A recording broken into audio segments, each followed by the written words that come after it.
Cześć, z tej strony agent specjalny i Kasia Szewczyk. A dzień dobry, Grzegorzu. Dzień dobry. Dzień dobry Państwu. Witamy w kolejnym naszym odcinku wspólnym, bo już dwa na moim kanale się pojawiły. Chcieliśmy bardzo podziękować, bo te oba filmy obejrzało łącznie, nie wiem czy Kasia masz świadomość, że obejrzało ponad 110 tysięcy osób. No takie słuchy nie doszły. Tak, że bardzo dużo. To znaczy, że jest zainteresowanie Wasze w temacie pieniędzy, świadomości, ekonomii, gospodarki, geopolityki, bo tam bardzo dużo tematów poruszyliśmy. I idąc w tym kierunku stwierdziliśmy, że spotkamy się ponownie i będziemy rozmawiać już bardziej o, mam wrażenie, konkretach, bo widzę pieniądze na stole. Tak, zdecydowanie są pieniądze na stole. Tak, widzę dolary, widzę złotówki, widzę jakieś papierowe, widzę złoto, widzę więcej rzeczy, ale to zostawię na później. Na pewno będziemy rozmawiać o złocie. No i właśnie, przechodząc do tego, ale może jeszcze, zanim przejdziemy do pierwszego pytania, to właśnie dziękuję za to, że tak dużo ludzi obejrzało film. Jeśli jeszcze nie widziałeś odcinka właśnie z Kasią dotyczącego tego, co się dzieje z finansami, to zapraszamy. Zaraz będą tutaj pod spodem linki. Są 2 odcinki, bardzo ciekawe informacje, także zobacz. A jeśli widziałeś, no to bardzo nam miło. Okej, pierwsze pytanie dotyczące właśnie złota, całej tej sytuacji, no bo generalnie wszyscy się, mam wrażenie, rzucili na to złoto i dzisiaj już gazety piszą, wielu ludzi mówi, że pożąda tego złota, warto kupić. O co chodzi? Chciałem zapytać. O co chodzi z tym złotem? Dlaczego ludzie w ogóle go pożądają? Dlaczego złoto jest zawsze mówione, że waluty może są dodrukowane, ale złoto to jednak jest złoto? No właśnie, złoto to jest złoto. Ja spotykam się w ostatnim czasie rzeczywiście ze sporym zainteresowaniem. Ludzie pytają o złoto i część osób jeszcze nie potrafi powiedzieć, dlaczego to jest dla nich tak istotne, ale gdzieś tam, powiedzmy, nawet intuicyjnie mówią, że oni czują, że to jest to, że dzisiaj właśnie warto iść w złoto.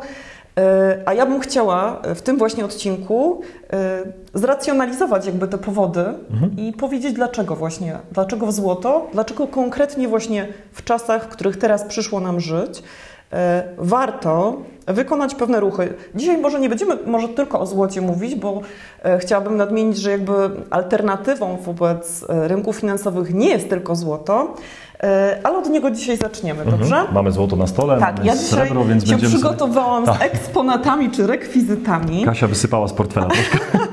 A wysypywać z portfela będziemy za chwilę. Okay. Natomiast ja bym chciała na to pytanie może nie jednym zdaniem odpowiedzieć, ale takim ciągiem logicznym, przyczynowo-skutkowym, żeby każdy z nas mógł coś dla siebie tutaj z tego wziąć, być to jest ten argument, który ja najbardziej czuję, tak? Okej. Ja się cieszę właśnie, że mówisz w ten sposób, bo myślę, że osoby, które nas oglądają, to są i milionerzy, bo wiem, że tacy oglądają, i osoby początkujące, które dopiero zaczynają tak jakby swoją przygodę z finansami. Więc powiedzmy, że dla niektórych może to będą rzeczy oczywiste, ale w moim przekonaniu warto mieć dobrze zbudowany fundament, bo jak będzie on dobrze zbudowany, to możemy, myślę, że zdrowe finanse budować. Dokładnie, i suchą stopą przejść przez ten czas, a dla wielu również to będzie okazja, żeby pomnożyć swój majątek. Dokładnie. No to zaczynamy.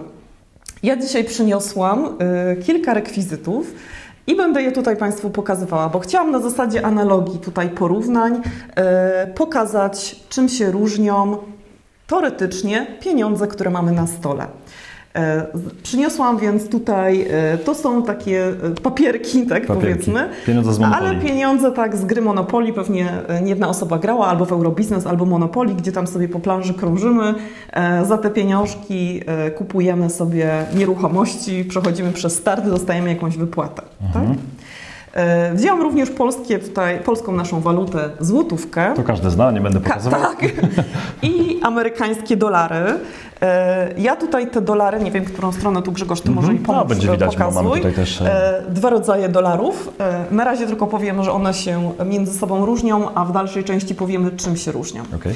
No i oczywiście złoto. Tutaj akurat mamy 1 uncję w postaci sztabki. I 1 uncję w postaci monety. Tutaj mamy akurat filharmoników wiedeńskich. No i zacznijmy od tego, czym to się różni. Dobrze. Pierwsza rzecz to zastanówmy się, jaki jest zasięg tych tutaj, powiedzmy, pieniędzy, które mamy, czyli na jakim obszarze możemy się nimi posługiwać. Jeżeli weźmiemy pod uwagę tutaj te banknoty z gry, no to oczywistą rzeczą jest, że to jest bardzo zawężony zakres, tak? I powiedzmy, że jak dzisiaj tutaj rozłożymy tą grę na stole, to Teraz będziemy w nią grać, ale jak wyjdziemy z tej sali, tak, schowamy grę do pudełka i pójdziemy do sklepu, no nie sądzę, żeby ktoś chciał przyjąć ten jednostronnie zadrukowany papierek. Złotówki.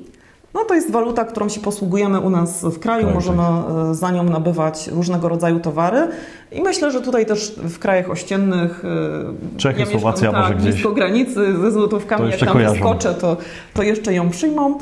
Ale obawiam się, że jak już pojedziemy do Australii, Emiratów Arabskich, może być problem, jeżeli byśmy chcieli robić zakupy za złotówki. Dolar amerykański. No tutaj już mamy troszeczkę lepszą sytuację, jeżeli chodzi o zasięg, dlatego że dolary, no generalnie w 60% waluty na świecie, czy 60% krajów na świecie jak najbardziej rozpoznaje dolara. Transakcja może się odbyć w dolarze. Co więcej, jest to waluta rezerwowa, jest to waluta handlowa. Jeżeli ktoś się interesuje ropą naftową, to wie, że jest takie prawo, żeby kupić ropę naftową, niezależnie w jakim kraju jesteśmy. Najpierw musimy kupić dolary, a dopiero potem możemy kupić ropę, więc mówimy o tak zwanym petrodolarze.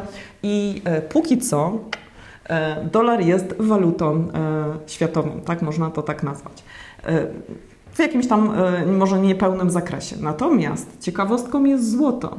Złoto jest walutą światową. To oznacza, że niezależnie gdzie znajdziemy się na świecie, w każdej praktycznie szerokości geograficznej, mając przy sobie czy taką monetę, czy taką sztabę, jesteśmy w stanie zrobić zakupy. Zamienić tą walutę na walutę kraju, w którym jesteśmy. Czyli mając w kieszeni? Dokładnie tak. Pieniądz światowy był. Myślę, że jak najbardziej będzie. Oczywiście ktoś może powiedzieć, dobrze Kasia, no ale za ten pieniążek nie kupimy pietruszki na targu. To ja Wam mówię, próbowaliście? Ciekawe, jak będą wydawać. A jak nie próbowaliście, no to jest z nominałem, tak? Zobaczmy, tutaj mamy 100 euro, tak? Powiedzmy, że dużo pietruszki. Okay. Więc jeżeli ktoś chciałby spróbować, to niech mi da znać, na który bazar jedzie. Ja skombinuję pietruszkę. Podjedziemy. Więc zobaczcie.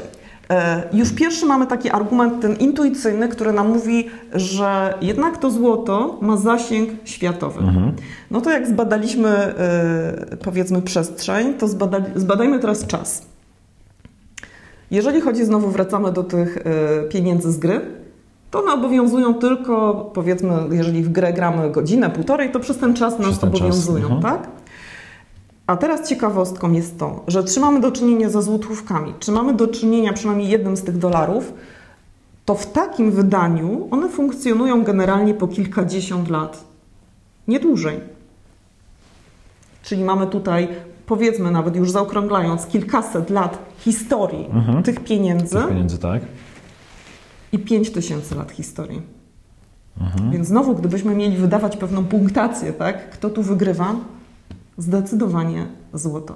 Czyli to jest to, co się nam tutaj bierze tak by intuicyjnie. Ja się śmieję, że w genotypie gdzieś mamy zakodowane, że to jest rzeczywiście pieniądz, wartość i no, możemy nim się posługiwać przez wiele, wiele, wiele lat i pokoleń.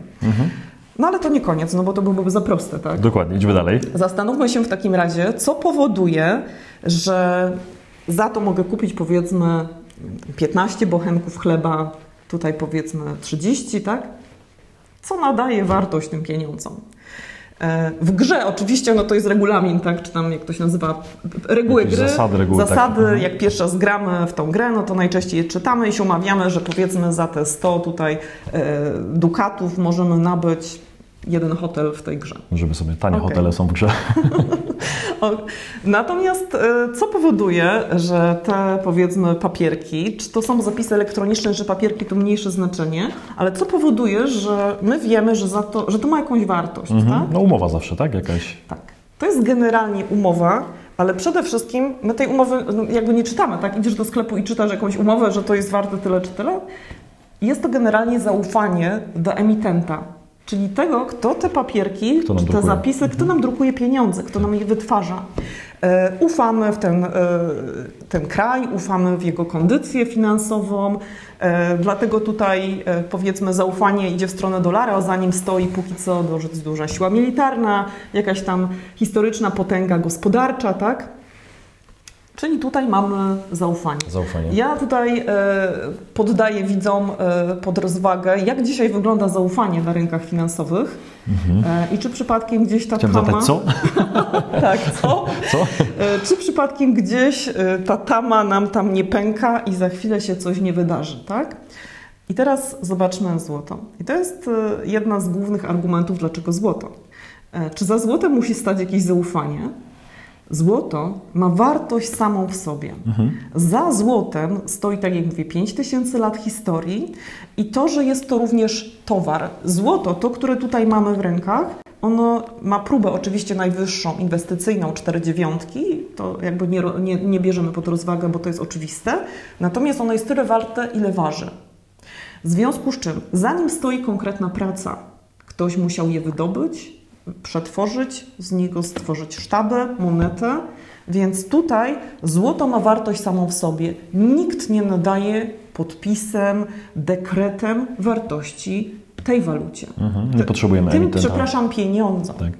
I tutaj zaczynamy powolutku rozróżniać, że mamy do czynienia z pieniądzem i mamy do czynienia z walutami. I to będę mocno podkreślać podczas naszej rozmowy. Ale Grzegorz, to dalej nie koniec. Złoto, czy w ogóle pieniądze na rynkach, nie złoto, pieniądze. Pieniądze na rynku, oprócz tego, że mają pewne właściwości, tak, muszą być trwałe, podzielne, powinny być rzadkie, również spełniają pewne funkcje. I tu bym się chciała, żeby wszyscy się mocno skupili, bo to jest taka nie najłatwiejsza część tego, co chcę Wam powiedzieć. Teraz zacznijmy od tej bardzo ważnej kwestii, czyli tego, jaką funkcję pełnią pieniądze. Jedną z najważniejszych funkcji pieniądza jest to, że może być miernikiem wartości. Co to znaczy? Że w pieniądzu możemy zmierzyć, ile mamy zapłacić na przykład za to złoto, za tą rękawiczkę, tak? Czyli innymi słowy, mierzymy cenę, tak? Pieniądz służy do pomiaru, tak, czyli do wycenienia danego towaru, ile jest wart właśnie w jednostce, którą jest dana waluta. Tak? Czyli na pozór wydaje nam się, że cena i wartość to jest to samo. Tak? Niby tak. Niby tak. Więc teraz uwaga. Czarmary. To teraz będzie raczej kurtyna opada. Okay. Jeżeli chcemy, żeby coś wymierzać, to chcemy, żeby ten miernik, którego używam, był stabilny. Zgadza się? Jakby w fizyce, czy w ogóle w życiu nam się wydaje to naturalne. Mamy jednostki miary SI, tak? Było w szkole? Było w szkole. I one... Chcemy, żeby były stabilne, czyli powiedzmy, chcemy wiedzieć, że metr tutaj w tym miejscu ma tyle i tyle centymetrów. Pojedziemy do Warszawy, będzie tyle samo. Pojedziemy do Ameryki, będzie tyle samo, tak? Chcemy, żeby kilogram miał 1000 gram. Chcemy, żeby godzina miała 60 sekund i żeby wszędzie ta miara była jednakowa. Jak to jest ważne, no to mówi nam o tym chociażby to, że te jakby wzorce tych miar są pieczołowicie przechowywane, tak? I to są takie benchmarki, to są takie punkty odniesienia. No to powiedzcie mi tak, idziemy do sklepu i powiedzmy, że idę kupić kilogram jabłek. Chcę zapłacić za kilogram jabłek, tak? A nie za 5 kg, tylko dlatego, że waga jest zepsuta. Zgadza się? Proste. Proste. Jeżeli ta waga będzie dalej tam zepsuta, ja tam nie pójdę już więcej do tego sklepu, albo przyniosę swoją wagę i powiem, proszę Pani, to jest kilogram, a nie 5, ja chcę zapłacić za kilogram. Inny przykład.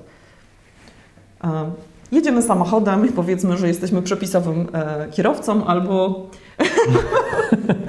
albo mamy 20 punktów karnych na koncie i jednak wiemy, że warto jechać jeszcze przepisowo. A propos, bo tak dodam, właśnie a propos prędkości, wczoraj słyszałem, że mają wzrosnąć mandaty bardzo za prędkość i 51 plus kilometrów na godzinę już poza terenem zabudowanym też będzie odbierać nam prawo jazdy. No to także moi drodzy, trafiłam w dziesiątkę, także wiecie, pieniądze są potrzebne. Dokładnie. Pieniądze są w budżecie potrzebne. Widzimy. Tak, więc wracając do tej prędkości, no i powiedzmy, że mamy te dużo punktów karnych, albo już te mandaty są wysokie i jedziemy, widzimy teren zabudowany 50 na godzinę, licznik 50 na godzinę i macha nam policjant i mówi, 80, tak. Mandacik. No i co? Myślicie, że jeżeli mamy zepsuty prędkościomierz, to mandatu nie dostaniemy? No raczej jeszcze może dostaniemy reprymendę za to, że pojazd nie jest sprawny. Dokładnie, zabieram. Więc jakby w takim życiu codziennym my widzimy, że te miary chcemy, żeby były stabilne, bo one są punktem odniesienia, wiemy jak się poruszamy. No i teraz popatrzcie na to z tej strony. My teraz rozmawiamy jakieś 10 minut, tak? I powiedzmy, że chcemy wycenić to złoto. Wzrosło? Tak sugeruję, że wzrosło w ciągu 10 minut? Złoto? A ja się pytam, ile dolarów zostało stworzonych w ciągu tych 10 minut? Jeżeli amerykański bank centralny w 3 miesiące dodrukował 3 tryliony dolarów, czyli to jest równoważność tego, ile drukował w ciągu ostatnich 10 lat, no to jeżeli ktoś ma ochotę, to niech podzieli te trylion miesięcznie przez dni, godziny i jesteśmy w stanie policzyć, ile w 10 minut Ile podczas naszego wywiadu? przybyło dolarów. Więc jaki my tu mamy miernik wartości? Tak? Jeżeli zarówno złotówki, dolary, każda waluta dzisiaj na świecie, nawet frank szwajcarski. No ponad 120 chyba krajów drukuje, tak? Absolutnie Już tak. po W prostu sposób cały świat. dzisiaj mamy do czynienia ze skoordynowanym dodrukiem. Czyli w przeniesieniu do tego, co ja Wam chcę powiedzieć, ten miernik wartości jest totalnie rozregulowany. Więc jak możemy mierzyć ten towar, coś, co ma stabilną podaż, czego jest stała ilość, czymś, czego poziom nieustająco rośnie? Tak? Więc dlatego też złoto, jako stabilny miernik, zawsze intuicyjnie czujemy, że to jest to. Ostatni przykład, który podam, ok? Okej. Idźmy, dobrze Właśnie się słucha. taką analogią najlepiej jest to wszystko zrozumieć. Wyobraźmy sobie taką sytuację, Grzegorz, że Ty chcesz mi sprzedać, czy ja chcę od Ciebie kupić jakąś wartościową rzecz. Przypuśćmy na przykład, że to jest, masz fajną ziemię do sprzedania, tak? Fajny kawałek gruntu, mnie to interesuje i chcę go kupić od Ciebie. Albo inny przykład, bo nie każdy codziennie sprzedaje ziemię. Powiedzmy, że miesiąc, tak? Wykonałeś kawał dobrej roboty i w ciągu tego miesiąca zarobiłeś, to jest oczywiście symbolicznie, tak? Tu chodzi o ideę. Myślałem, że to tak słaby miesiąc. Nie, chodzi o to, żeby poczuć ideę. Zarobiłeś stówę, tak? Moja wypłata. Twoja wypłata. Dobra. Wiemy, że w tym momencie bochenek chleba, taki solidny kilogramowy, kosztuje 5 zł. Czyli Ty wiesz, że za tą wypłatę 20 bochenków chleba i wiesz, mówisz, nie będę głodny, super. Czyli praktycznie każdego dnia kupię, weekendy będę głodował. Jesz jeden bochenek chleba na dzień? No, jestem ciężką pracę wykonałem, więc I teraz, symbolicznie oczywiście. Oczywiście. I teraz jest sytuacja, że ja dodrukowuję, powielam. Ja mam teraz też 100, jesteśmy na równi, tak? Ale ja dodrukowałam kolejną 100. Mam taką możliwość, wyobraź sobie. Drukarka stoi obok i można drukować. I sobie dodrukowałam. Co to spowodowało? Że w jakimś tam przesunięciu czasowym bochenek chleba, oczywiście my teraz przyjaskrawimy, ale chcę, żebyście poczuli ideę. Bochenek chleba już nie kosztuje 5 zł. Bochenek chleba kosztuje 10 zł. Ile możesz kupić teraz bochenków? 2 razy mniej. 2 razy mniej. Co to znaczy? Nie będziemy obwijać bawełny. Grzegorz, okradziony zostałeś z połowy siły nabywczej Twoich pieniędzy. Albo innymi słowy, przez dodruk zostałeś okradziony z połowy Twojego czasu. Ale tego trochę nie widzę, bo mam tyle samo. Tak. Ale to jest gdzieś tam tak jak właśnie Ale jak idziesz na zakupy, zaczynasz to widzieć. Od razu w sklepach widać. I teraz zobaczcie, dlaczego jest to możliwe, ten dodruk? Dlatego, że dzisiaj żadna waluta nie może być związana z żadną realną wartością. Ja nie mówię o tym, że to musi być złoto. To może być srebro, to może być ropa naftowa, obojętnie. Po 1971 roku, po 1971 roku, kiedy zerwano to połączenie między walutą, w tym przypadku dolarem, i tu jest fajny moment, możemy o tym powiedzieć, pokazać Wam. To jest ten certyfikat, Zobaczcie, nie? to są dolary, które były in gold we trust, tak? Wierzymy w złoto. To były dolary wymienialne na złoto. Czyli każdy dolar miał pokrycie w złocie. Oczywiście nie chodziło o 100% pokrycie, ale oznaczało to jedno, że nie można było dodrukować nieskończonej ilości waluty. I kiedy zostało to obcięte, to połączenie, możemy drukować bez końca.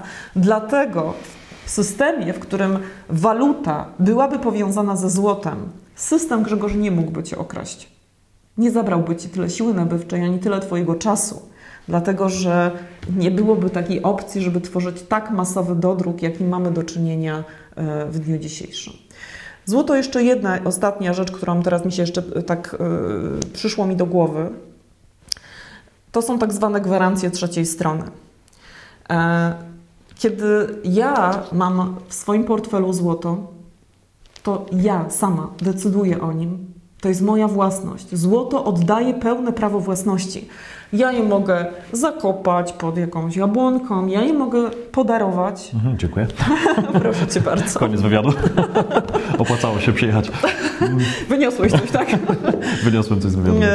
Ja je mogę spieniężyć, zamienić na walutę, gdzieś z nią pojechać. Ja jestem wolna, tak? Ten pieniądz, ta waluta w zasadzie jest oparta na długu. Dzisiaj wszystkie pieniądze krajowe, narodowe są długiem. Czyli nawet ktoś powie, no ale dobrze, ja się nie zadłużam, ja mam ciężko zarobione pieniądze, okej.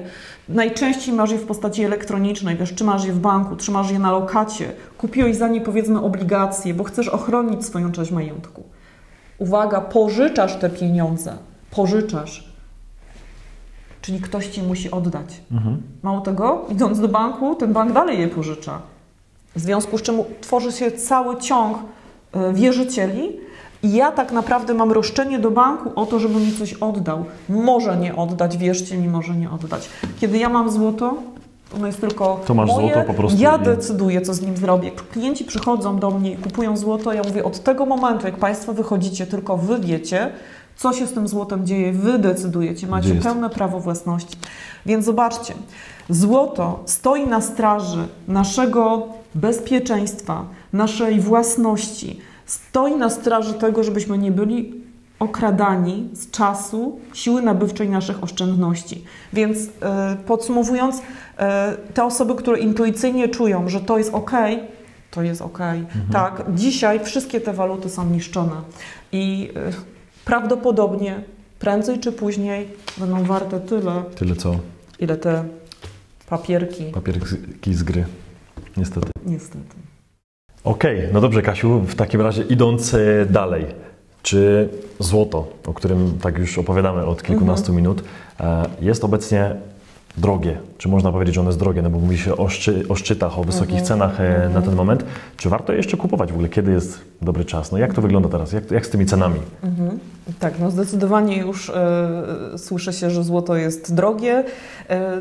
Pewnie dlatego, że w naszej walucie, tak, w złotówce rzeczywiście złoto osiąga już blisko szczytów. Natomiast ja wrócę do tego poprzedniego zdania, które powiedziałam o tej pierwszej części naszej wypowiedzi. Czy to jest drogie, czy tanie, ale wycenione powiedzmy w tym, proszę bardzo, sobie tutaj wydrukujmy jeszcze więcej. O, jaka ładna drukarka. Lecimy. Czy w dolarze, który dzisiaj jest drukowany no limit. Po prostu lecą... Więc zobaczcie, popatrzcie tak na to. O, tutaj mam jeszcze takie moje rekwizyty. Już złotówki, które nie obowiązują, już tak. Bo były nadmiernie drukowane, nomen omen, myślimy, logicznie składamy puzzle w całość. Teraz zobaczcie. Dzisiaj jest skoordynowany dodruk wszystkich walut na świecie. Jedne szybciej, drugie wolniej są dodrukowywane. W związku z czym to jest tak, jak wyobraźmy sobie, że to jest tafla jeziora. Tu są ceny. My siebie tutaj widzimy, tak, na różnych poziomach i teraz następuje dodruk. My między sobą tutaj, nam się wydaje, że tutaj wszystko jest okej, tak? Ceny rosną, tak? Ale wszystkie w sposób skoordynowany. To poziom ogólny wody się podnosi w tym zbiorniku. Ale będzie moment, kiedy on opadnie i wtedy nie będzie ważna ta cena, będzie ważne, co zdążymy złapać i co będzie w naszych rękach. Ale ja odpowiem na to pytanie oczywiście. Znowu posłużę się takim przykładem. A dobrze Ci to wychodzi, więc tak. Bardzo, bardzo dobrze. Ja staram się zawsze bardzo obrazowo przedstawić, bo przecież ja nie oczekuję, że będą ze mną rozmawiać ekonomiści. Ja właśnie staram się tak to przedstawić. Chcemy, żeby ta rozmowa była taka bardziej ludzka, żeby każdy, nawet kto się nie interesuje za bardzo, zrozumiał. Więc wyobraźmy sobie taką sytuację. Może być z życia wzięta, zobaczycie. Ta uncja złota dzisiaj jest 23 lipca. Tak. Kosztuje około 7,5 tysiąca złotych za uncję. Jest styczeń 2021 roku i wyobraźmy sobie, że ona już kosztuje 15 000 złotych za uncję. Super? Podobało Ci się? Tak. I większość osób mówi, wow, zarobiłem 100%. 100% zarobione w ciągu pół roku. Chyba dobrze, nie? A ja jako doradca powiem, nie wiem, musimy dalej sprawdzać. Sprawdzajmy zatem. Zatem sprawdzajmy. Czego nie wiemy? Znowu, mierzymy tą cenę w stale dodrukowanej walucie. To będzie fajne porównanie. Przypomnijcie sobie Państwo, jak pokazywałam Twoje dochody i ten wzrost tych dodrukowanych pieniędzy. Przy moim chlebku, tak? Tak, przy Twoim chlebku. Okay. Jeżeli chcemy porównać, zdiagnozować, zbadać, czy coś jest drogie, czy tanie, musimy porównywać mianownik do mianownika. Czyli ja sprawdzam dzisiaj, ile kosztuje bochenek chleba, ile kosztuje litr paliwa, ile kosztuje metr kwadratowy ziemi. To każdy z Państwa dobrze, żeby sobie zbudował swój taki koszyk zakupowy, bo to nas interesuje. Dokładnie, tak? bo ten koszyk zakupowy GUS-u jest taki nie do końca miarodajny. No coś tam trzeba było wrzucić, ale... że on jest tak tworzony, bo wiecie Państwo, tutaj jest jeszcze wiele czynników, to jakby nie zróbmy z tego wywiadu rzeki, tak? Ale utrzymanie niskiego poziomu inflacji, takiego oczywiście dla widzów, dla nas, jest potrzebne, no bo jeżeli Grzegorz, inflacja była 10%, to wszyscy przyjdą i powiedzą, halo, my chcemy, żeby nasze dochody też o tyle wzrosły. Tak, nastroje społeczne zaraz, a jak jest na takim bezpiecznym poziomie jednocyfrowym, to jest w miarę okej. Wracając, sprawdzamy, ile tutaj możemy za to kupić, za tą uncję złota i jesteśmy w tym przyszłym okresie, czyli to, co wymieniliśmy, styczeń 2021 i sprawdzamy, ile kosztuje ten bochenek chleba. Jeżeli on wzrósł dwukrotnie, ta cena wzrosła, to znaczy, że złoto utrzymało dla mnie siłę nabywczą, ok? I to jest między innymi właściwość kruszców, tak? Właściwość złota, że co najmniej odzyskam to co się zainwestowało. Dokładnie. Natomiast nadchodzą czasy, w którym wszyscy wiadomo chcieliby zarabiać i jeżeli będziemy zarabiać w tych oto złotych kruszcach, to znaczy, że ogólnie na świecie jest niedobrze. Więc jakby zawsze to powtarzam moim klientom, że jakby nie co celem jest, żeby zarabiać na złocie, ale żeby utrzymać siłę nabywczą. Od zarabiania będą też inne aktywa. Następna sprawa, bo powiem może tak, czyli czym się kierować, tak? No bo ktoś powie, dobrze, jak nie ceną, to czym ja się mam kierować, czy mam to złoto kupować, czy nie. Więc wymienię teraz takie czynniki, przy których warto w portfelu zwiększać ilość złota. Pierwsza ważna rzecz, zerowe albo nawet ujemne stopy procentowe. Czyli to zjawisko, jak idziemy do banku, a tam nic nie dostajemy za pieniądze, które tam będziemy przechowywać. Albo jeszcze musimy teoretycznie zapłacić za to, musimy za to zapłacić. Druga sprawa. Inflacja. Wysoka albo wręcz rosnąca inflacja. Trzecia sprawa. Masowy dodruk waluty. Mamy do czynienia z masowym dodrukiem. Tak jak powiedzieliśmy, Japonia czy Stany Zjednoczone drukują no limit, ale absolutnie większość krajów na świecie drukuje, w tym nasza polska złotówka jest również drukowana, frank szwajcarski drukowany, istne szaleństwo, tak? Kolejna sprawa. Jeżeli mamy do czynienia z recesją gospodarczą, tak? Albo co najmniej stagnacją, no a zwrócę uwagę, że mieliśmy ostre hamowanie, o ile nie jazdę bez trzymanki na wstecznym. I następna sprawa, zagrożenie wiszące w powietrzu konflikt zbrojny. Obawiam się, że tutaj również mamy z czymś takim do czynienia i tutaj odpukać w niemalowane oby nigdy. Także zobaczcie jedną rzecz, że wymieniłam kilka tych czynników i dzisiaj żyjemy w czasach, które wszystkie absolutnie są spełnione. Wszystko jest. Ale teraz ważna rzecz, bo część osób pewnie będzie dalej dociekliwa i dowie się, że na przykład niektórzy mówią, że złoto nie jest tarczą antyinflacyjną. I prawda, i nieprawda. Zajrzyjmy sobie dalej, tak? I znowu posłużę się takim porównaniem, które dla moich klientów przygotowałam. Mamy obecnie takich dwóch złodziejaszków na rynku, największych, którzy powodują, że to jest bardzo dla nas istotne, czyli złoto. Bonnie i Clyde. Bonnie Przyjmijmy, że to są stopy procentowe, które są zerowe i Clyde, czyli inflacja. I kiedy inflacja jest wyższa od stóp procentowych, to mamy do czynienia z zjawiskiem na rynku, które nazywane jest negatywne, realne stopy procentowe. No i ja wiem, że jak część osób nieinteresujących się usłyszy takie pojęcie, to idziemy dalej, bo nie wiem, o co chodzi. Tak. Ale to jest bardzo ważne. Kiedy mamy do czynienia z realnie negatywnymi stopami procentowymi, czyli raczej powtórzę, Boni jest niższa od Clyde'a, czyli mamy stopę procentową, czyli idziemy do banku, tam nic nam nie płacą, a jeszcze nam inflacja zjada pieniądze, tak. to wtedy warto kupować, warto już mieć w zasadzie też w portfelu, bo najczęściej dobrze to zrobić wcześniej. Zrobić sobie wcześniej. Kupić. Dokładnie złoto.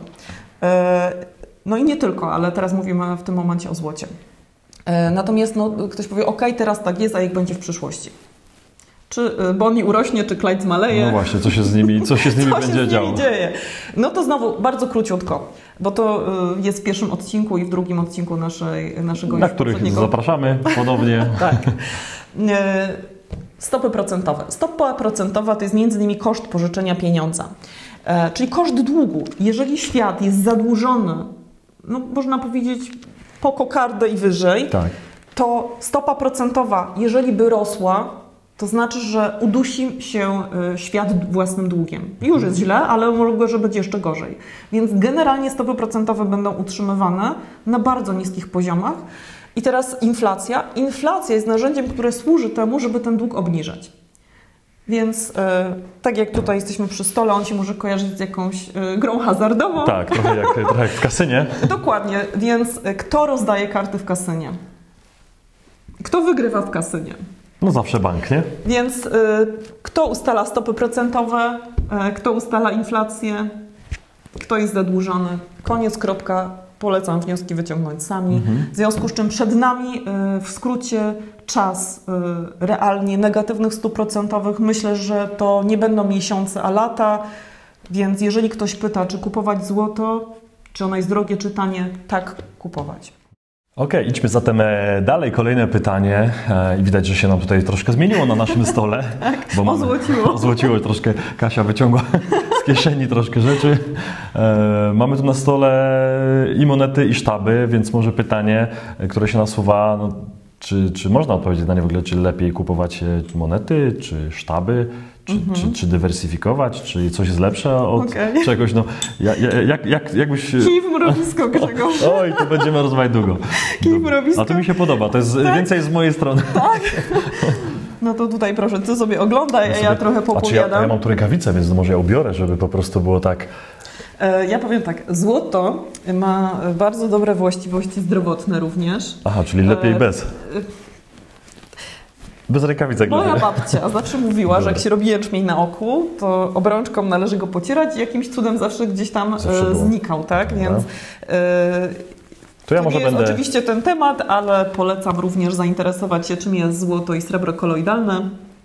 Ja Ci, Grzegorz, tutaj przekazuję ciężkie. Dobrze, ciężkie. To jest 250 tak, to jest 250 gram. No to może... Okej, a ja odpowiem na pytanie, tak? Dobrze, to może tak powiesz, 250 gram, mamy tutaj sztabę, ona jest warta teraz... Około 60 000. W ogóle tutaj na stole, nie wiem czy to widać, mamy ponad 500 000. 500 000 mamy na stole. Tak. To tak porusza wyobraźnię, bo wyobraźcie sobie Państwo teraz sytuację, gdy to mamy w banknotach. Nawet 500 złotowych zajmie to trochę miejsca. To pakujemy.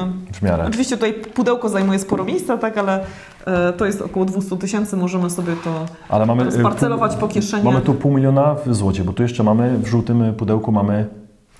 tak, tutaj mamy sreberko. I tutaj mamy, tu może bardziej powiemy, ile to jest.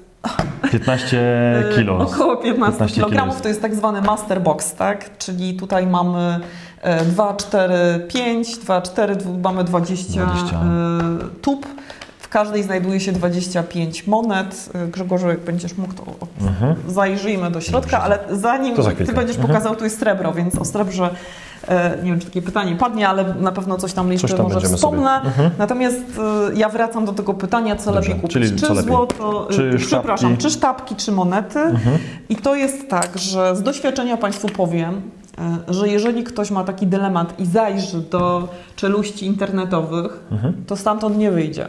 Będzie co godzinę miał inne zdanie, bo argumentów za tym fanów, powiedzmy tak, fanów sztab i fanów monet jest mnóstwo i jest, ja bym powiedziała tak, tyle samo, tak?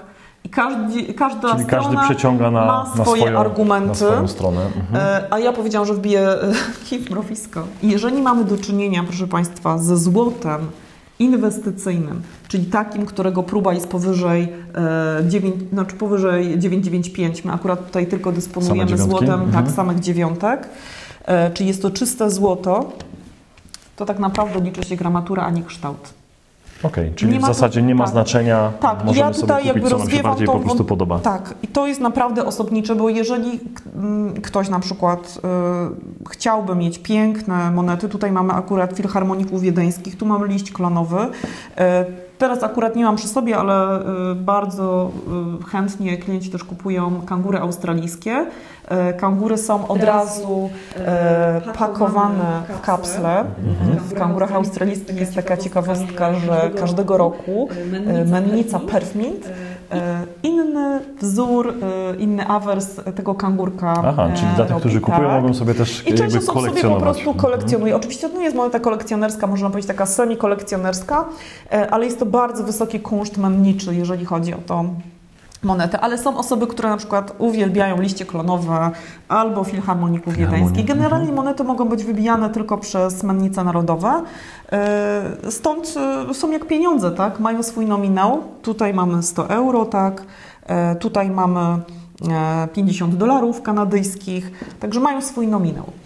Ale wracając do tego, żeby tutaj udowodnić, że to nie ma takiego dużego znaczenia, no to wyobraźmy sobie taką trochę może drastyczną sytuację, ale że mamy zarówno złoto w monetach, jak i złoto w sztabkach.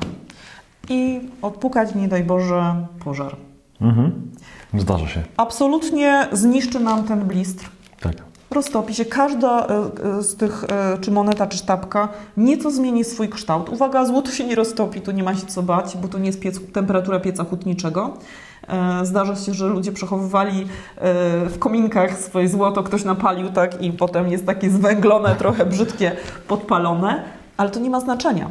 Ale jest. Bo drodzy dalej. Państwo, bo ma wartość. Zdrapujemy takie złoto, zabieramy ze sobą, osoba czy dystrybutor, który je odbiera, taki jak my, weryfikuje tylko, czy to jest ta właściwa próba, waży i każda z tych osób dostaje tyle samo. Tyle samo. Tak, ile to waży. W związku z czym oczywiście tutaj są niuanse, jedni sobie tutaj będą weryfikować poprzez taki rezonans na aplikacjach, czy to jest prawdziwa moneta, czy nieprawdziwa. Jedni bardzo chcą, żeby to było od razu z certyfikatem, bo złoto nie jest w monetach certyfikowane. Absolutnie będą zawsze te dwie grupy. Docelowo, zamiast się zastanawiać i dokonywać analizy i pisać doktorat z tego, czy to, kupić złoto. Kupić sobie. A zadam pytanie o to jeszcze, bo tutaj mamy coś, tak. o czym chyba nie mówiliśmy. Wygląda to dosyć ciekawie. Tak. Więc Czekoladki. Czekoladki. Wygląda to faktycznie jak taki kalendarz. Tak, adwentowy. Adwentowy, gdzie można sobie zdrapać albo otworzyć okienko. Ja pokażę tutaj, może będzie widać. To ja tutaj parę zdań też o tym opowiem. To jest opatentowana przez mennicę Valcambi, przez rafinerię Valcambi sztabka, 50 razy 1 gramówka, czyli to znaczy, że to Valcambi tylko właśnie w takiej formule tą sztabkę robi. Tak. To jest taka ciekawostka, że to jest 50 gram, ale tutaj są ponacinane, perforowane te sztabki, więc w przyszłości dla tych osób, którzy uważają, że być może będziemy płacić w złocie za chleb, te sztabki są bardzo fajne, tak, bardzo ciekawe, bardzo je polecam. Gdybyśmy takie jednogramówki kupili oddzielnie zapakowane w takich certipakach, to mamy jak ten, około 300 zł, tak? Za taki mniej więcej dzisiaj, nie? 300 zł za 1 gram. Ale właśnie w tym, właśnie to chcę powiedzieć, że jeżeli byśmy każdy gramik kupili oddzielnie, to z racji tego, że zawsze to wykonanie w tym certipaku trochę kosztuje, no to złoto, ten gram w tym certipaku oddzielnie będzie droższy niż tutaj te gramiki w takiej 50-gramówce. Czyli dziadek może kupić i wnukom po prostu rozdzielać, nie? Za dobre uczynki. To jest bardzo dobry pomysł. To najlepszy dziadek na świecie. Zapraszamy dziadków, żeby jednak wypłacić. Ale właśnie ostatnio cieszą się bardzo dużą popularnością takie sztabki. My je chętnie dla klientów sprowadzamy, także... Zapraszam. Jeszcze jedno pytanie mi wpadło, więc może do niego wrócimy, no bo mówiliśmy, że tutaj mamy monety, akurat filharmonicy, tak? Tutaj mamy liść klonowy i wiemy mniej więcej, jaka jest wartość, ile po prostu trzeba wydać złotówek, żeby sobie tak kupić. To jest kwota dzisiaj niespełna 8 tysięcy, dobrze pamiętam. W granicach 7600, 7700 za taką 31,1 grama uncję. I a propos właśnie, kwestia, może porównajmy, to mamy jedną uncjową, tak? Jedną i drugą, więc to są monety, które wyglądają tak samo, mają tą samą gramaturę. Wszystko się zgadza? 31,1 grama. I pokażemy te monety, one są tak jakby te same. Jaka jest różnica wartości? Ja wiem, ale to kosztuje prawie 7,5 tysiąca mniej więcej średnio, a to kosztuje? 125 zł. 125 zł dzisiaj. Tak, jedna uncja srebra. To jak idziemy do srebra, to tak na chwilkę właśnie i może właśnie, bo miałem tutaj tą srebrną monetę i może do tego wrócimy jeszcze, ale... No to możemy porozmawiać o srebrze, jak już tak przeszliśmy na ten Dobra, temat. to lećmy. Okej. Polecam, żeby się srebrem mocno zainteresować, ale tak praktycznie, a nie tylko teoretycznie. Oczywiście, jeżeli chodzi teraz o kruszce, jeden i drugi jest alternatywą wobec dzisiejszego systemu finansowego, bankowego. Jest fizycznym, trwałym zabezpieczeniem, ma wartość samą w sobie, nie da się go wydrukować w nieskończonej ilości, czyli te właściwości złoto i srebro, takie techniczne, ma to takie samo. Ja tak żartobliwie złoto mówię, że jest starszym bratem, a srebro jest młodszym bratem złota. Co to znaczy? Oni są bardzo ze sobą zżyci. To znaczy, że złoto zawsze wyznacza kierunek. Jeżeli złoto rośnie, to w ślad za nim za jakiś czas zaczyna rosnąć cena. Za jakiś czas. Za jakiś czas. Nigdy nie wiemy za jakiś czas, bo gdybyśmy wszystko mieli w ekonomii odliczone od linijki, no to ja myślę, że wszyscy bylibyśmy bardzo zamożni. Wszyscy by wiedzieli, jaki kierunek robić. Tak. No i teraz zobaczcie. Oprócz tego, że ta cena, że to złoto wyznacza ten kierunek cenowy, to jeszcze srebro robi to tak, czyli w podskokach. Dlatego, że rynek srebra wartościowo jest jednym z najmniejszych rynków dóbr realnych, fizycznych. On jest szacunkowo wyceniany na około 60 miliardów dolarów. Czy to mało, czy to dużo? W samej kasie, w gotówce firma Apple ma około 200 miliardów dolarów. Jedna firma, nie? Jedna firma w gotówce, nie wartość firmy. Tak? Mają, Czyli za gotówkę potrafiłaby wykupić, skupić ponad trzykrotność rynku srebra. Całego rynku, na świecie. Też ważne informacje na temat srebra, które warto brać pod uwagę, bo jeżeli coś kupujemy, to musimy patrzeć na perspektywę, nie tylko na to, że to już rośnie czy spada. Aczkolwiek wracając do ceny srebra, ja już kilka miesięcy temu, kilka lat w zasadzie temu, kilkanaście miesięcy temu klientom mówiłam, że warto się zainteresować srebrem i zacząć jego zakupy, dlatego że ten rynek jest bardzo niedoszacowany. Srebro fizyczne dzisiaj kosztuje mniej niż 40 lat temu. Ale ważne słowo tam padło, fizyczne, tak? Czyli nie kupujemy żadnych certyfikatów, żadnych... Oczywiście to jest każdego wybór, ale ja jestem zwolenniczką aktywów realnych. No ale mieliśmy w historii wiele sytuacji, wiele firm, które sprzedawały taką znowu umowę, jakąś nadzieję, że gdzieś tam jest jakiś kawałek papierka, który my mamy w domu i to wszystko, ale nie mamy.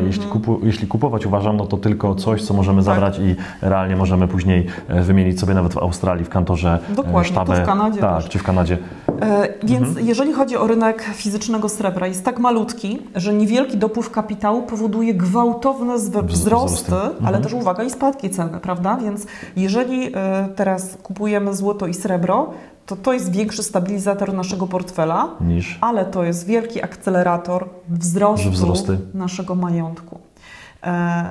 I teraz tak, powiedziałam, że niewielki dopływ kapitału. Zobaczcie Państwo teraz, co się dzieje.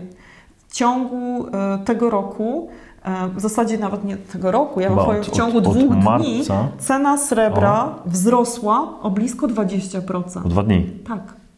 To jest tak malutki rynek. I ja teraz tylko chciałabym, żebyście Państwo pobudzili swoją wyobraźnię. Jeden z największych, bo największy to jest rynek derywatów, ale jeden z największych rynków to jest rynek obligacji. Co by było, gdyby 1% kapitału z rynku obligacji postanowiło wpłynąć na rynek srebra? Ani srebra, ani złota nie zwiększymy podaży, nie zwiększymy wydobycia, Nie dodrukujemy. nie dodrukujemy, bo mówimy o fizycznym. Tak. Co się wydarzy? No, będą eksplodować te ceny, nie? A dzisiaj, jeszcze zobaczcie Państwo, ważna rzecz. Dzisiaj wszystkie problemy są na razie zasypywane długiem. Nie mamy do czynienia z żadnym bankructwem, żadnego kraju, żadnej większej instytucji finansowej. Nie czekajcie, drodzy Państwo, jak wybuchnie panika na rynkach. Działajcie teraz. Nie wtedy, kiedy wszyscy będą szaleńczo szukać. Bo jestem przekonana, że tego fizycznego srebra będzie jak na lekarstwo. A też, Udowodnił to już, przepraszam Cię, tak. bo chcę powiedzieć, że to już się wydarzyło. W czasie teraz zamknięcia gospodarek, na przełomie marca, kwietnia, początku maja, fizycznego srebra nie można było kupić nigdzie. Brakło. Nie można było kupić trzeba, nigdzie. dokładnie. To jest, co też daje do myślenia, a ci, którym się udało przed tym lockdownem kupić srebro i kupili je w tym dołku, dzisiaj zarobili 80%. 80% od marca chyba, nie? No i jeszcze tak o srebrze też warto zwrócić uwagę, że srebro to te kilka lat temu, kiedy o tym czytałam, też mnie trochę to zaskoczyło, ma ponad 10 000 zastosowań, jeżeli chodzi o przemysł, jeżeli chodzi o wiele gałęzi, tak? I ja, oczywiście numer 1 to jest ropa naftowa, ale obstawiałam wtedy miedź na drugim miejscu.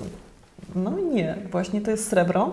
Srebro ma niesamowite właściwości, bo jest bardzo dobrym przewodnikiem elektrycznym, najwyższy współczynnik odbicia światła, no i ma właściwości zdrowotne.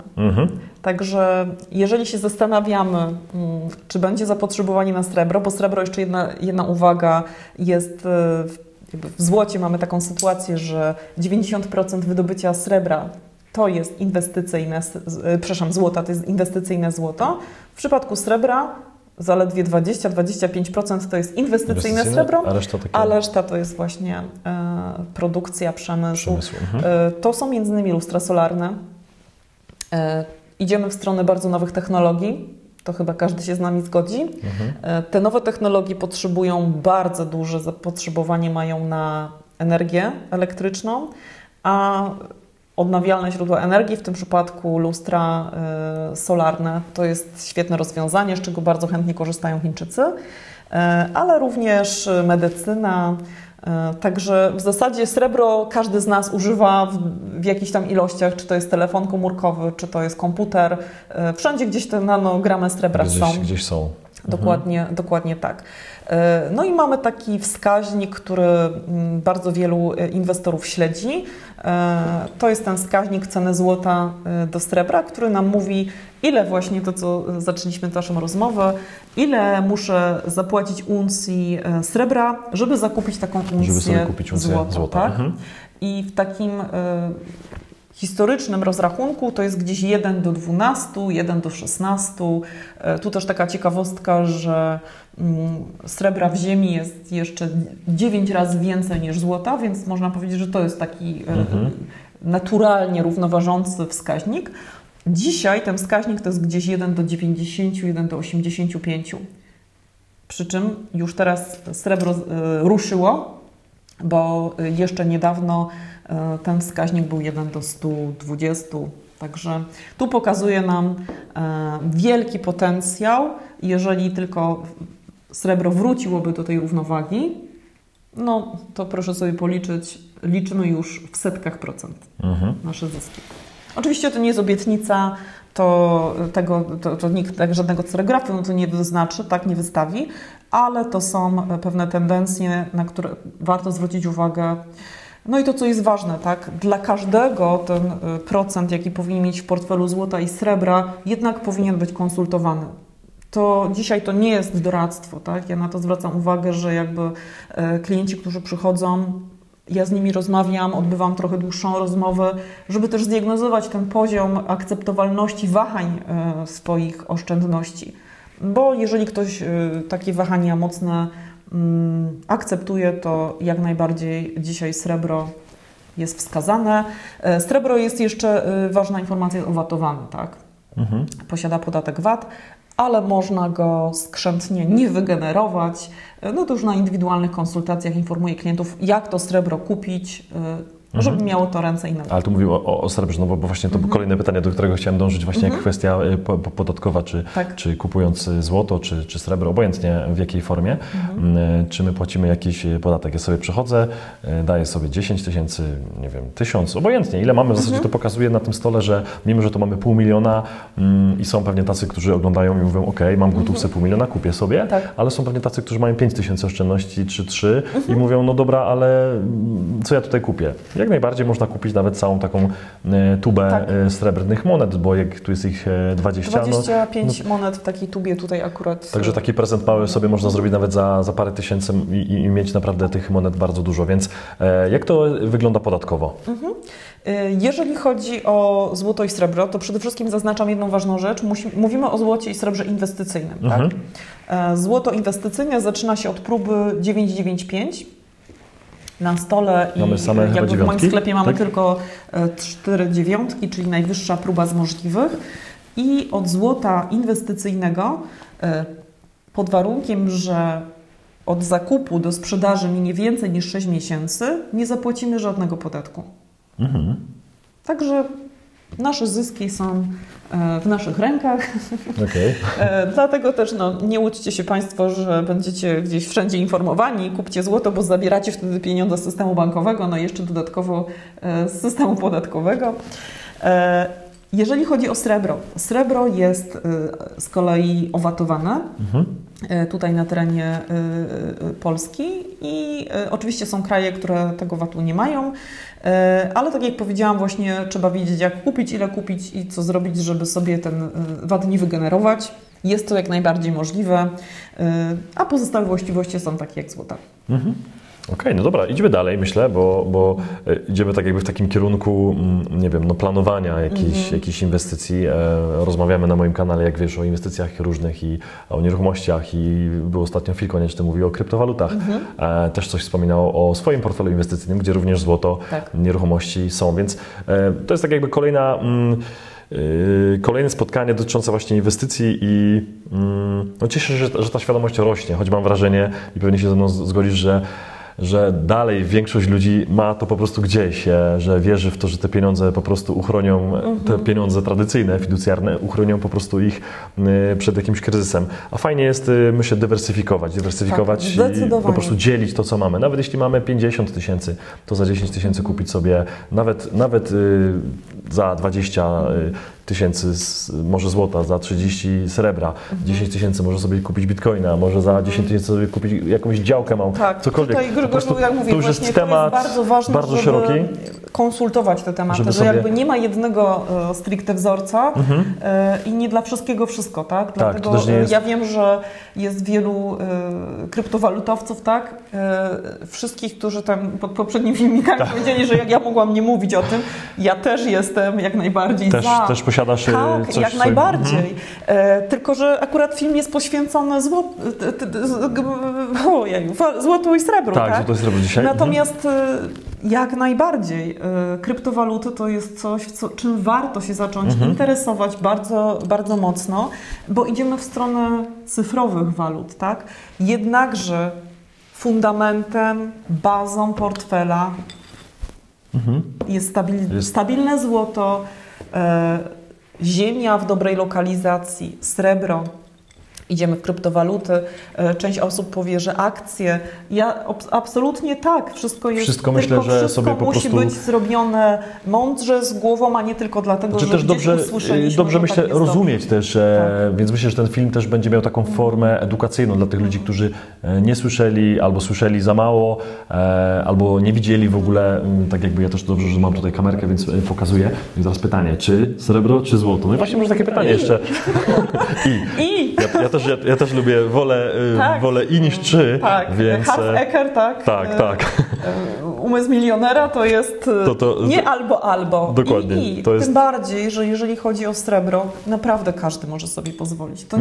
To są kolosalne... 120 zł dzisiaj oczywiście, bo mówimy, że te ceny rosną niesamowicie. Akurat za monetę jednouncjową, akurat z Elżbietą, tak? Z Elżbietą, Elżbieta jest wszędzie. Elżbieta jest wszędzie, można ją tutaj po tej czuprynce pomiziać i za 120 zł sobie kupić taką... Zaraz tutaj przyjdą jakieś służby zaraz, służby już jadą, więc 120 120 zł, no żartowaliśmy, że to jest obiad w McDonaldzie dla rodziny i mamy wydane 120 zł naprawdę bardzo łatwo i możemy mieć monetę. Zachowacie zdrowie i powiększyć. Tak, i jakąś realną wartość w portfelu, czy gdziekolwiek sobie to schowamy, no, a wizyta w restauracji, że tak powiem, no to nam wyjdzie bokiem raczej. Także myślę, że pokazujemy naprawdę to jest tanie, nie? Że no, ciężko oczywiście powiedzieć tanie, dla kogo, no bo 120 zł, no to niektórzy napiwków tyle dają w restauracji, a są tacy, którzy żadnej wartości. Potencjał jest, no, naprawdę to co mówisz, spory. Kasia, te 20... To może być trampolina do zmiany naszego portfela. Myślę, że można zacząć od tego, bo ktoś, kto widzi sztabkę, na przykład taką, tak, 250 gram, która mi się tu najbardziej mi się tu podoba. Tak. 60 000, dobrze pamiętam. Od razu Ci powiem, że my nie możemy takiego doradztwa robić, że od tego zacznijmy. To wymaga absolutnie naprawdę rozmowy, to, co też tutaj my robimy, to nie jest żadne doradztwo. Tak, też chcielibyśmy... Oczywiście ponownie udostępniam kontakt. Tak, oczywiście. Nie ma głupich pytań, naprawdę lepiej, jak nie rozumiemy, zapytać 3 razy, niż zrobić coś pochopnie. Także Grzegorz, wybacz, że ja tutaj skoryguję, ja jestem ale tutaj to taki, nie jest doradztwo, nie. co teraz robimy. Ja chciałam Państwu jak najszerzej przedstawić, czym się je złoto, srebro, natomiast ile złota i srebra w portfelu, w jaki sposób? jaka część to kryptowalut, nieruchomości i tak dalej, to jest już sprawa indywidualna. Mnie to Kasiu samemu interesowało, no bo widząc gdzieś kiedyś monety, później zacząłem się tym bardziej interesować, no to już później patrząc na te ceny, że niby to jest podobne i leży obok siebie i praktycznie wygląda tak samo, tylko jest kolor inny, jak to możliwe, że to kosztuje prawie 8 000, a to kosztuje ledwie 100.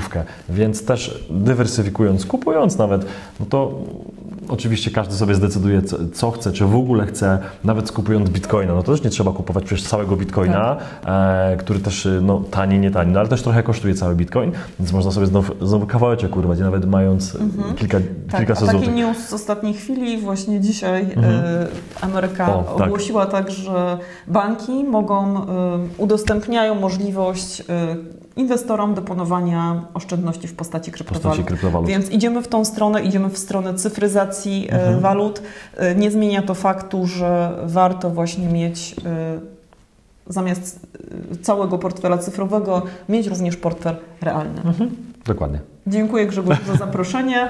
Jeżeli jeszcze będzie taka okazja, będziesz chciał mnie zaprosić, to możemy też rozwinąć jeszcze tematy. Bardziej temat srebra, bo dzisiaj, jak widzicie, było to troszkę tylko zasygnalizowane. Oczywiście troszkę tego srebra tutaj mamy. Grzegorz się już przyzwyczaił. Kasiu, zwróć uwagę, że te najmocniejsze są po mojej stronie. Bardzo dobrze. Więc mówiliśmy tutaj troszkę dzisiaj o grze, więc jeśli to jest gra taki cashflow czy Monopoly, jednak ja wygrałem dzisiaj. Niech Ci będzie. Niech Ci będzie. Okej, ja mam tutaj te takie najmocniejsze, także ja sobie je chyba zostawię. Także dziękuję za spotkanie. Ja również bardzo dziękuję. Sporo informacji ja też się, myślę, nauczyłem dzisiaj, więc zapraszamy na te filmy, które były wcześniej, bo tam była, mówię, ponadgodzinna rozmowa na tematy takie ogólne, a dzisiaj dziękujemy za informacje i za ten odcinek związany z właśnie złotem i również troszkę srebrem. Także dzięki i do zobaczenia. Do zobaczenia.